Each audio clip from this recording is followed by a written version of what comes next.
All right, so we have this formula for finding these centers, and they all have the word center in them.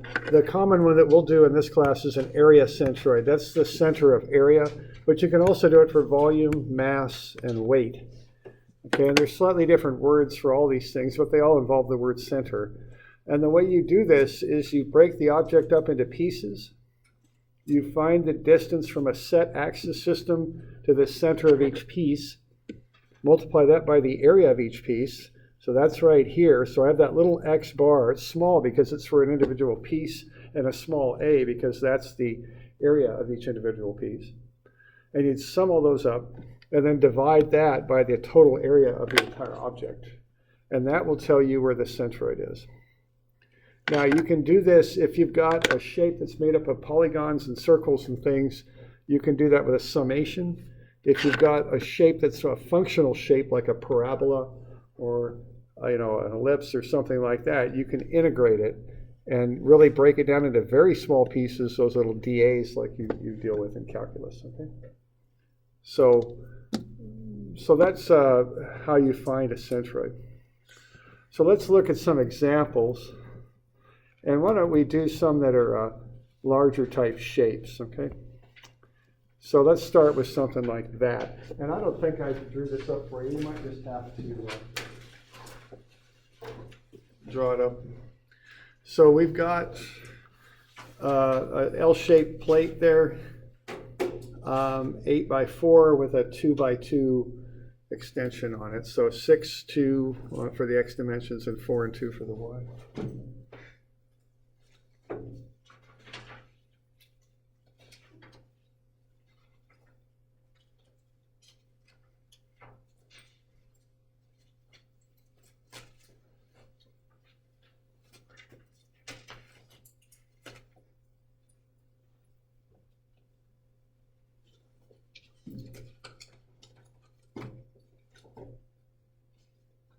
So let's figure out where the centroid of this thing is.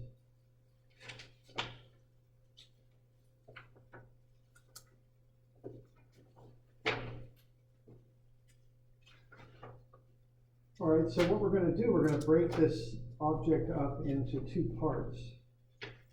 And then we're going to work with each part individually. So let's see if we can do that. We want to find X bar and Y bar for this.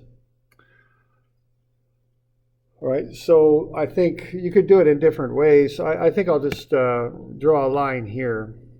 Okay, now this will probably be on the final, okay? And I want to, as I sometimes like to do, call out the things that I've seen people have issues with, all right? And when you're doing these, there's a method for it, very straightforward method, so learn the method. The other thing is draw a picture, okay? Don't just, people can have trouble if they just start calculating numbers. Look at the numbers on your picture and make sure that they make sense, that they're logical.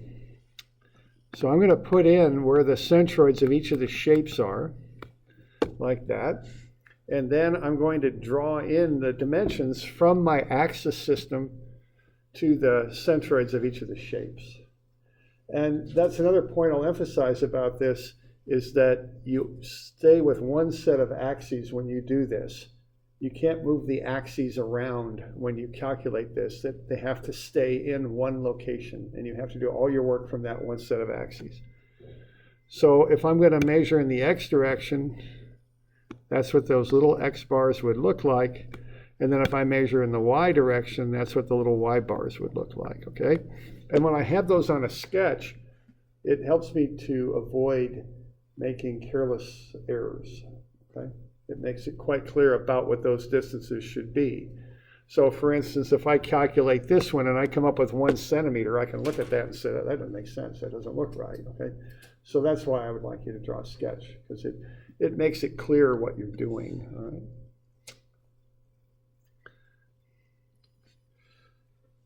So what I'd like to do on these is kind of work out the preliminary information first.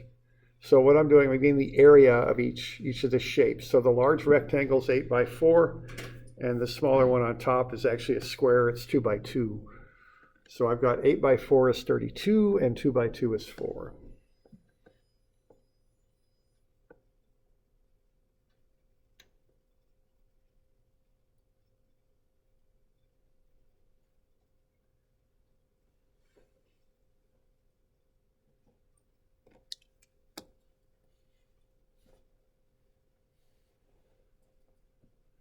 right? So I start with that. Those are the areas, all right? Now, I'm getting that all worked out because if I look at that formula, I need those small a's, the areas of each of the shapes. Now, I also want to get those distances, okay? And the one important thing on the distances is I always measure from that one set of axes, x and y. Those are the distances that I always measure from, okay? So what I'm going to do there, for the big rectangle, it's pretty straightforward. I've got half of 8 is 4. And then I've got, so that's 4, that's just half of 8. And half of 4 is 2. That's easy enough, okay? Now for the other one, though, I have to remember the offsets. Okay, now obviously the centroid of this square is 1 centimeter there and 1 there, but the thing is I'm not measuring from an axis system right here, I'm measuring from this axis system. So I have to remember to take 1 plus 6 to get 7 and 1 plus 4 to get 5. That's another common error that people might make, okay? So the idea there is that you stay with one axis system and stick with it throughout the entire calculation. So that means I have to add in these offsets, I'll call them 6 and 4. Okay. So we good with that? Okay. So draw a sketch and remember that sometimes you need to include offsets. That's basically what you do. All right. So we've got all that figured up. What we do next is we just run the numbers, okay? And we're going to sum up the little x bar, small x bar because it's the x bar for one of the smaller sub-shapes, one of the small shapes, little a because it's the smaller area. And then we divide it by the total. So for x bar, I'm measuring in the x direction. That's what that x bar means. So that means in the x direction. Okay. Y bar means in the y direction. That's where those terms come from. So x bar is actually measured from the y-axis, right? And y bar is measured from the x-axis. So the letter doesn't mean what axis you're measuring from. It means the direction you're measuring, okay? And you just take the area of the shape times the centroidal distance of each of those smaller shapes, add that up and divide it by the total area, and you'll get the centroid. Okay. So where the centroid of this shape is at is 4.33 and 2.33. And that should make sense, okay? And that's the last thing that I like to do is look at my answer, plot it up. So I've made this sketch close to scale, plot up where the centroid is and ask myself, does that make sense? Is that where that ought to be? Okay? And and I went ahead and did this on my little cardboard cutout here. I've got one in class for those of you online. So I'll plot that up, and if I put that on the end of this scale, sure thing, it balances pretty well. I'm having some balancing problems here today, but that's the idea, okay? So that's the centroid. Now this is a shape property, is what it's called. We use this for different things in engineering. We're not going to get too far into the use of it, but I can mention that in dynamics, if you take an object and kind of throw it freely through space, it will rotate about its own center of gravity. Okay. If you also use that when you're doing F equals ma and another formula m equals I alpha. Okay. If you do a beam, if you're designing a beam, you need to know where the centroid of the beam is because that's where what's called the neutral axis is. That's the axis about which a beam bends. So we want to know where this point is located. It's kind of a reference point for the entire object. Okay. So there I've plotted up the location of the centroid, and that looks about right, doesn't it? It would balance there roughly, okay?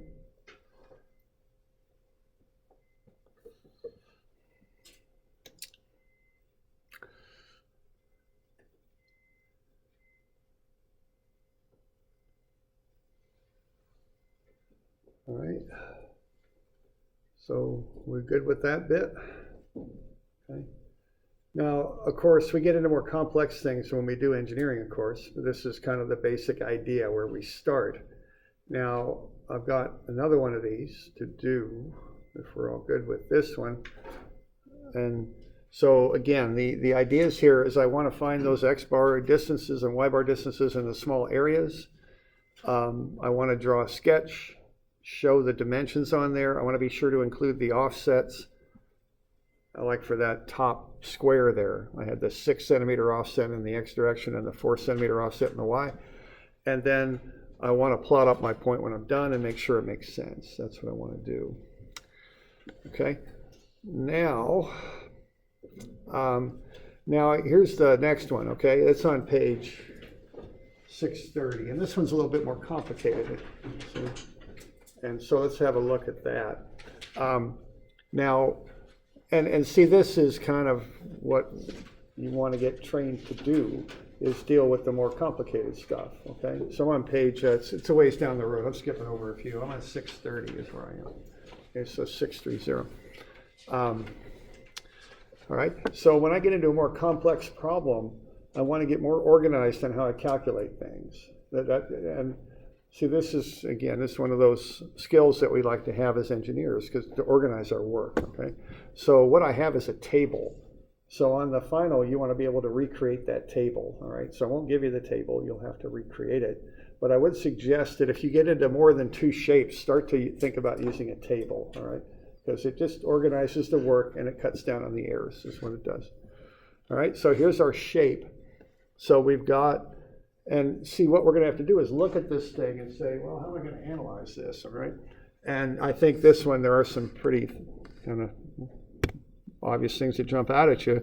I think we're going to make a triangle over there on the right. I think we're going to make a right triangle here.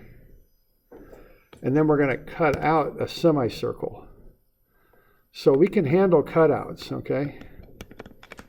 And also, we can handle the fact that that semicircle goes over both the central rectangle and the triangle to the left. Even though it goes on both sides of that, we can just handle it with one calculation. We don't, that's okay. We can do it that way, all right? So we're going to break this thing into a triangle on the left, a big rectangle, a semicircular cutout, and a small triangle on the right. Okay, and so the cutout will be subtracted. That's how we'll handle that, all right? So I'm going to make a sketch out of that. All right, and so I've given them numbers. So Roman numeral 1, 2, 1 for the triangle, 2 for the semicircular cutout, 3 for the big rectangle, and 4 for the triangle. And I've put those dimensions on there. Okay, the reason I do that, if I get an answer for part number 4 that says 6 centimeters, I'm going to look at that big arrow in the X direction. If I get an answer of 6 in the X direction for that triangle on the right, I'm going to look at that and say, no, that's not 6. That's why I want to do that. See, it's a check is what it is. It's a visual reference. Okay. All right, so what I'm going to do is I'm going to do all the preliminary work, kind of like when we're doing those equilibrium problems. I was having you get the dimensions first. It's the same thing here. It cuts down on error. So I want to get those dimensions in there first and the areas. I'll just calculate those separately, then I'll plug them in. That's my idea here. And I'm not sure if I did that on the table or not. I guess I didn't, so. So let's see what we got on the table. All right. I put everything on the table on this, sorry. And can you read that? Is that all right?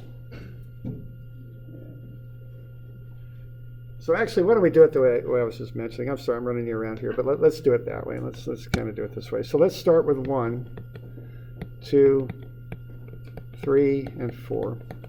All right, the area of 1, and I'm using centimeters on mine. So as long as you stick with consistent units, you should be okay.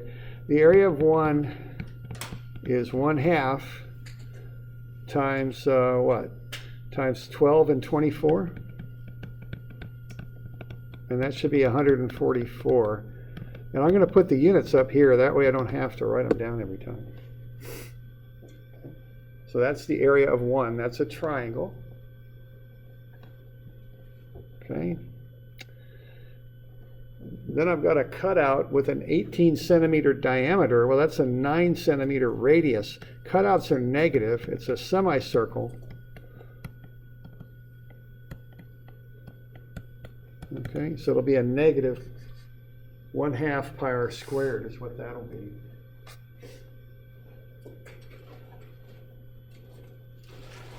I'm not sure what that comes out to be. 81 times 1.5 roughly. So 40, a little bit more than 1.5, so call it 45. About 126 or something like that, I don't know. Yeah, 127. Okay. So negative 127. Okay, so that's cut out. So that's why it's negative. And then we got a rectangle that's 24 by 48. What, 960 and 192? Oh goodness, 1060, 1152. Is that right? Maybe, maybe not. Okay. And then the last one, we got a triangle, of course, so that's 1/2, 18 by 12. So 6 times 18, 60 and 48, 108. All right, so those are the areas.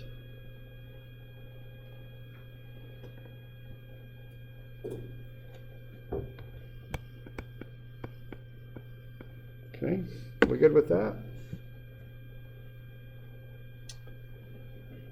And then we got X bar for these. All right. What do we got for that top right triangle, part number 1? Did I give the width of that? Is it 12? Oh, it's down below. There it is. Okay. So what's X bar going to be for that triangle number 1? Be what? 12 over 3? Third of the distance from the right angle? What am I missing on that? I'm missing something. What is it? Not important on that. Is that the answer? Oh, no, it's okay. I'm kidding. I'm sorry. We need a negative, okay? Because it's to the left of the y-axis. Okay? Need a negative. -4. Okay. You all good with that? Because the centroid of that thing's to the left of the y-axis. Because see where I have my y-axis? And I didn't mark the axes very clearly, but why don't I do it now? There they are. There. So that right triangle, of course, is to the left, so it has a negative X bar.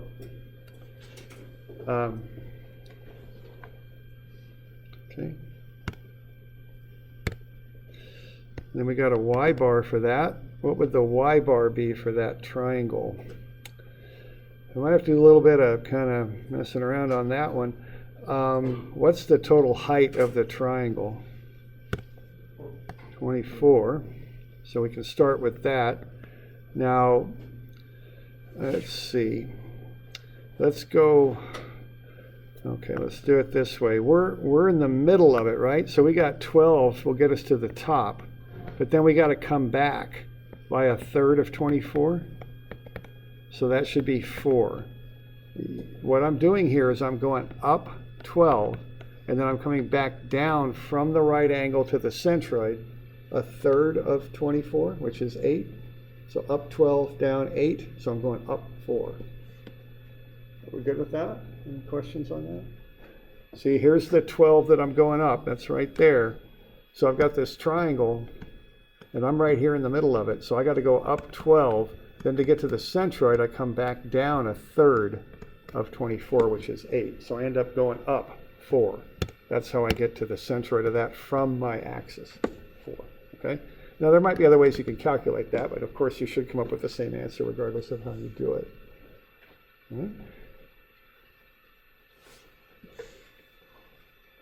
You good with that? Questions? Okay.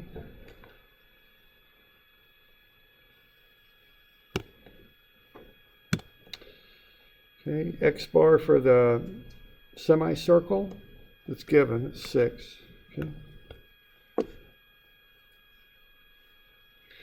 All right, now the Y bar stuff on this, what we got is a semicircle. Now we haven't talked about that, but I've got the centroid formula for a semicircle. It's in your on your formula sheet. Now the thing is that I've got the centroid formula for a semicircle for a quarter circle is really what I've got, okay? So what we're going to do, we're going to take that semicircle and break it up into 2 quarter circles and realize that those centroids are going to be somewhat symmetrical. So the centroid of the semicircle will be right down the midline at the same distance down in this case as the centroid of the quarter circles, okay? So you can combine 2 quarter circles to get a semicircle. The downward or upward distance will be the same the way I have that drawn, okay, as for a quarter circle. And that formula is, I think it's 4r over 3 pi, or it's on the formula sheet. I get it mixed up sometimes. I might use it for a while. 4r over 3 pi? Okay. 4r over 3 pi. Okay. So that's going to be 4 times the radius, which is 9 over 3 pi. Now, we got to be a little careful here, because what are we doing? We're measuring up from the x-axis. We want to reference everything to the x-axis. So what we're doing, we're getting this distance right here. That's what we want. So how do we get to the base of that triangle from where we're starting? If we want to get up here to the base, how far do we got to go? 12. Then we're going to subtract off. We're going to come back. Okay, good. 4 times 9 over 3 pi. All right. So we got to pay attention to all these little details. You know, that's why I like the sketch and the dimensions on there. It helps me to, you know, be sure I'm using the proper method to get the number I want. And 36 over 3 pi, a little bit less than 4. I don't know, what do we got? Anyone got that one? 9 point something? I don't know. Or less than 4, 8 point something? What do we got? 8.18?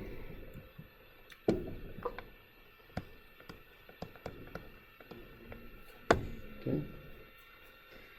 All right, you want to find the last 2 there? So one for the rectangle and the other one for the triangle. Rectangle ought to be fairly straightforward, but have a look and see if you can get the last 2, 3 and 4, x bar and y bar for that. I'll probably pause the recording for those of you online, so you can take a couple of minutes to do that, then start, and after you got them, start it up again. All right, so the deal with this again, as I was just telling the class, is you got to stick with a given axis here. So here the y-axis is, we started doing it there, so that's where we keep it. So to get to the centroid of the rectangle, what we're going to do with that is we're going to take half of the 48. That's 48 over 2, which is 24. And then for the y bar, see the centroid of the rectangle is right on that x-axis, so it's just 0 for y bar, just because that's where we put the axis. And then for the triangle, of course, you've got the 18 over 3, which, you know, people normally notice that and start with that, but we have to remember to add the 48 offset there. So that's 54, okay? It's not 6, it's 6 plus the offset, which is 48, so it's 54. Okay. Oh, come on, get in there. There we go. And then the last one there, we're going to go down. We're starting at the vertex of that triangle. We're going down, so that has to be a negative. And that would be 2/3 of 12. And that would be negative 8. So you do have to pay attention to your signs. The signs show up when you're to the left of the axis for x bar, below the axis for y bar, and also when you have cutouts. So when you have this cutout right here, that's a negative area, is how you handle that, okay? That's negative. All right. So we good? So once we have that, I just put everything into that table, and see the table, after you've done those 2 things, found the areas and the distances, then it's just a matter of multiplying everything together. So x bar A, y bar A. You just multiply it, and the one thing on this, just be sure you track your signs through, so that x bar A will be a negative. And then you just keep doing that, x bar A and y bar A. So the work on this stuff is really involved in getting those distances and areas. That's really where the work is involved. And Yeah, okay, those are all positive. All right. So we just get everything totaled up.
All right.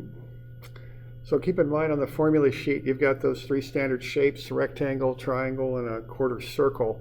And I give you the centroidal locations of them. I think it's over on the right-hand side of the formula sheet. Okay, so what I would then do after I've got all those multiplications done, I'm going to take those products, I'm going to add up the two columns, or three columns actually. I'm going to add up, get the total area, and I'm going to get the total x bar A and the total y bar A. And then I'll just divide out x bar A over the total area and y bar A over the total area.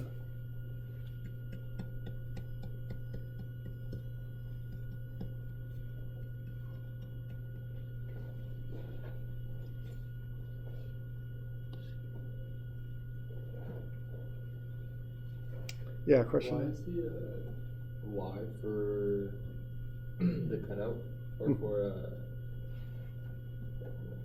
not just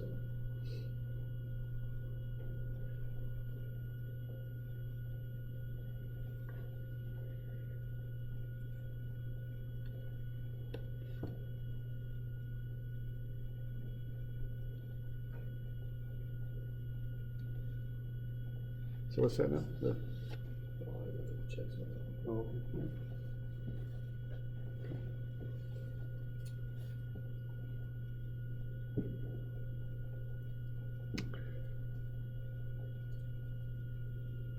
All right, so when I get into a more complicated one, this is the approach I take. And more complicated to me means more than three pieces. Okay.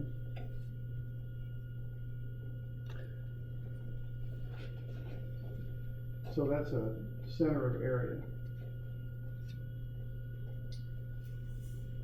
Now, I've got one other on center of mass. If we're good with this, it's the next page, 634. Okay.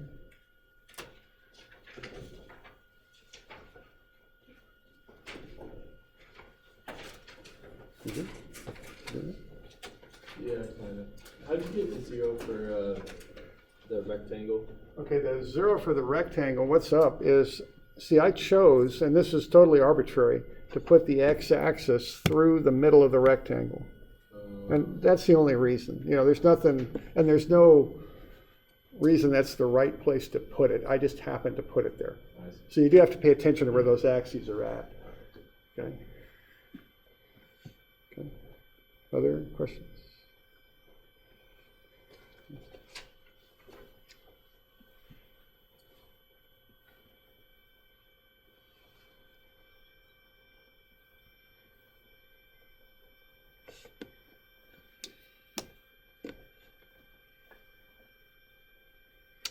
All right, so last one here, let's have a look at a center of mass. Now this is related to the centroid. Centroid is a center of area. Now a centroid is also a center of mass if you've got an area of a plate, let's say, that has uniform thickness and uniform density. They'd be the same thing. But if you make an object out of different materials, then you might want to find the center of mass, okay? So what I have there is the density. The density is the mass per unit volume. Okay. So A is 4 grams per cubic centimeter. That tells you what the mass is of a cubic centimeter. B is 1.8 grams per cubic centimeter. So B is lighter than A, has less mass. So the way I think about it kind of in my mind here is if I'm looking at like a centroid for this, I got 8 and 3, it'd be 11. So half of that would be 5.5. But the fact that B is lighter, what's that going to do to the centroid, to my center of mass? Is it going to move right or left if B is lighter? Yeah, it's going to go that way, right? Because it's going to try and find the balance point. And if B is lighter, the balance point will move to the left, okay? That's kind of how I think about it, okay? All right, so this is the same sort of thing. I just have to do a little bit more of a calculation. And see, it's the same formula, except that instead of area, it's kind of that thing that works its way through the whole formula. I'm sorry, I'm trying to get back there. There we go. Instead of area, which is for a centroid, now it'll be mass, okay? And I only showed the here it is. So instead of area, little a and big A there, now it's little m and big M. That's the only difference. You just use mass instead of area. Same thing, okay? So we can just go through that. We do have a little bit of a twist on this, in that we have to find the mass of each object, which would be the volume times the density. So the volume of A is what? 8 by 2 by 4, 64. And the density is 4 grams per cubic centimeter, so that's 256 grams. And then the volume of B is 3 by 2 by 4, 24 cubic centimeters. Multiply that by 1.8 grams per cubic centimeter, it's 43.2 grams. Okay.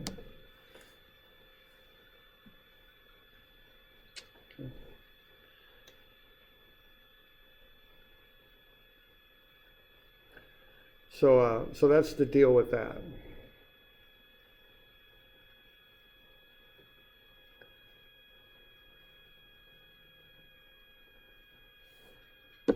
So that's the mass of A and of B. And you just do that step, and after that, it's pretty much just like a centroid calculation. I just put a little table in there just for the two objects. You know, it's fairly straightforward. On this one. Now I do have that note in there, the bar is centered on the y-axis. Okay, so that means that x bar is to 0, so I'm not even bothering to calculate that because the y-axis runs right down the middle of the bar. That's the idea. Okay, so I've got those masses figured up, and that's what will go in the table instead of area now. I'll put mass, okay? So what I've got there, I've got 256 for the mass of A, and the y-bar distance, 8 over 2. Half of the 8 will get me 4. So 256 times 4 is 1024.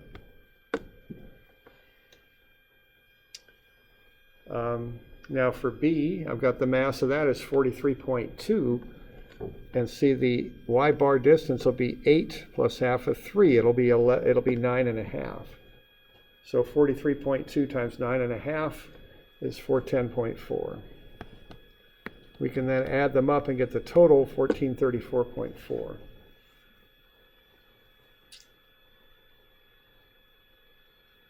And then add up the masses, 299.2, divide them out, you get 4.79 centimeters.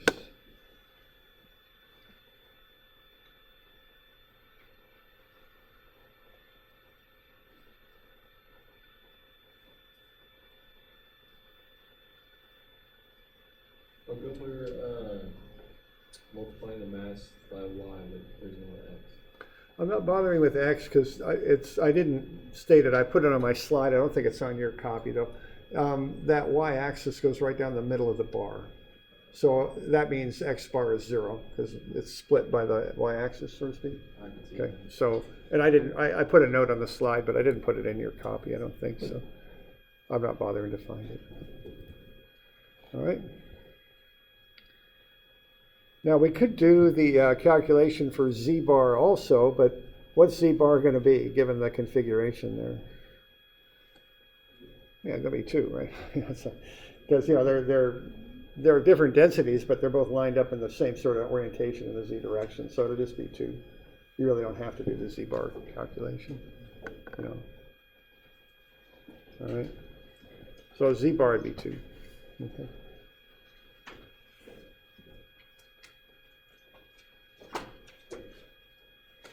So that's how I work through those centroid problems. I'll get you some of these. I guess these will be due Wednesday of next week. I guess we'll do that for now. We'll just see. We'll have to figure it out because next week is week 10, of course. For now, we'll say Wednesday. I think, is that the 4th? I think it is. Pretty sure. So 341, 2, and 3.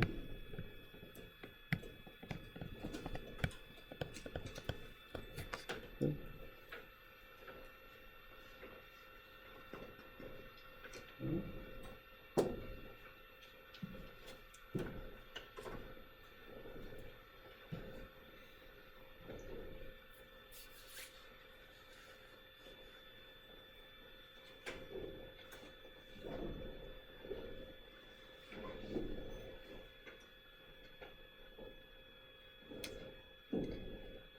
Questions on any of that? Okay, okay. We'll call it good.